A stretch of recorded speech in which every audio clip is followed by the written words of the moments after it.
أعوذ بالله من الشيطان الرجيم. بسم الله الرحمن الرحيم. وما خلقت الجن والإنس إلا ليعبدون ما أريد منهم من رزق وما أريد أن يطعمون إن الله هو الرزاق ذو القوة المتين. پیش خدمت ہے شرح کتاب التوحید لفضیلۃ الشیخ عبداللہ ناصر رحمانی حافظہ اللہ. قال المؤلف رحمه الله تعالى في باب قول الله تعالى وعلى الله فتوكلوا إن كنتم مؤمنين، وقوله إنما المؤمنون الذين إذا ذكر الله وجلت قلوبهم. اس لیے فرمایا کہ وعلی اللہ فتوکلوا ان کنتم مؤمنین، صرف اللہ ہی پر توکل کرو اگر تم مومن ہو. یہاں دو تاکیدیں استعمال ہوئی. وعلی اللہ فتوکلوا، جملہ سیدھا اس طرح ہوتا ہے فتوکلوا علی اللہ، فتوکلوا علی اللہ. یہ علی جار لفظ جلالہ اللہ مجرور ہے، اور جار مجرور کے متعلق ہیں یہ توکلوا کے. تو جو متعلق ہوتا ہے وہ پہلے ہوتا ہے، متعلق بعد میں آتا ہے. لیکن یہاں ترتیب اس کے معکوس ہے. وعلی اللہ جار مجرور پہلے ہے اور متعلق بعد میں ہے. اس قسم کے انداز سے عبارت میں حصر پیدا ہوتا ہے، عبارت بند ہو جاتی ہے ایک مفہوم میں.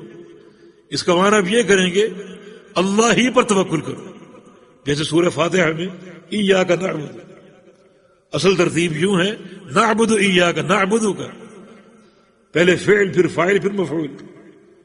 یہاں پہلے مفعول ہے اور فعل فاعل بعد میں. یہ ترتیب معکوس کیوں ہے؟ عبارت میں زور حصر اور تاکید پیدا کرنے کے لیے. اب ایاک نعبد کو ترجمہ آپ کیا کرتے کہ تیری ہی عبادت کرتے ہیں، تیرے علاوہ کسی کی عبادت نہیں کرتی. یہ ترجمہ درست ہے. ترجمہ ہم نے کہاں سے لیا؟ اس عبارت کے اسلوب سے.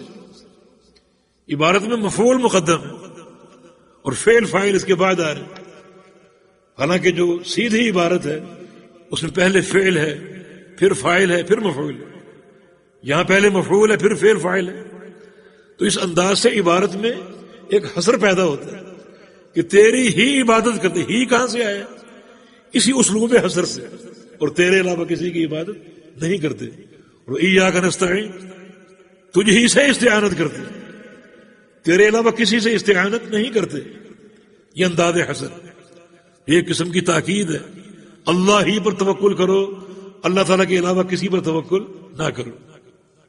ایک یہ تاکید. دوسرا ان کنتم مؤمن، اگر تم مومن ہو، تمہارے ایمان کی بقا، تمہارے ایمان کی سلامتی، تمہارے ایمان کی حفاظت توکل اللہ پر. اور اگر تم نے غیر اللہ پر توکل کیا تو یہ شرک اکبر توحید کے منافی ہے، پھر تم دائرہ توحید سے خارج ہو جاؤ. جی فرمایا کہ انما المؤمنون الذین اذا ذکر اللہ وجلت قلوبهم واذا تلیت علیہم آیاتہ زادتہم ایمانا وعلی ربہم یتوکلون. یہاں بھی انما یہ کلمہ حصر، انما کلمہ حصر.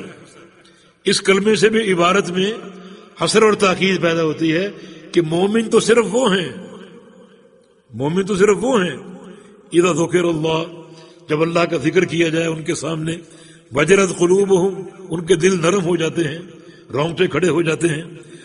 وَإِذَا تُلِيَتْ عَلَيْهِمْ آيَاتُهُ، اور جب ان پر اللہ کی آیتیں پڑھی جاتی ہیں اور قرآن کی تلاوت کی جاتی ہے، زادتہم ایمانا، ان کا ایمان بڑھ جاتا ہے، ان کے ایمان میں اضافہ ہوتا ہے. یہ مومن کے ایمان کی شان ہے کہ ان کا ایمان بڑھتا ہی جاتا ہے، بڑھتا ہی جاتا ہے. یہ اہل الرائے کہتے ہیں کہ ایمان بڑھتا نہیں ہے. ایمان ایک بسیط شے ہے، ایک نقطے پر قائم رہتا ہے، نہ کم ہوتا ہے نہ بڑھتا ہے. اور بحمد اللہ محدثین کا اہل الحدیث کا عقیدہ ہے الایمان یزید بطاعت الرحمن وینقص بطاعت الشیطان. جتنا رحمان کی اطاعت کرو گے، اس میں آگے بڑھتے رہو گے، اتنا ایمان بڑھے گا، اور جس قدر شیطان کی فرمانبرداری کرو گے اور رحمان کی نافرمانی کرو گے، اس قدر ایمان جو ہے وہ گھٹتا جائے گا اور کم ہوتا جائے گا۔ تو یہاں ایمان کی زیادتی کی دلیل ہمیں مل گئی، ان پر اللہ کی آیتیں پڑھی جائیں تو ان کا ایمان بڑھتا ہے، ان کے ایمان میں اضافہ ہوتا ہے۔ اور وَعَلَىٰ رَبِّهِمْ يَتَوَكَّلُونَ، یہاں بھی وہی انداز حصر، صرف اپنے رب پر توکل کرتے ہیں، اپنے رب پر توکل کرتے ہیں اور کسی پر توکل نہیں کرتے۔ یہ توحید خالص ان کا تمیز ہے، صرف اللہ پر توکل کرنا، کسی اور پر توکل نہیں کرنا۔ وتعاونوا على البر والتقوى ولا تعاونوا على الإثم والعدوان واتقوا الله إن الله شديد العقاب۔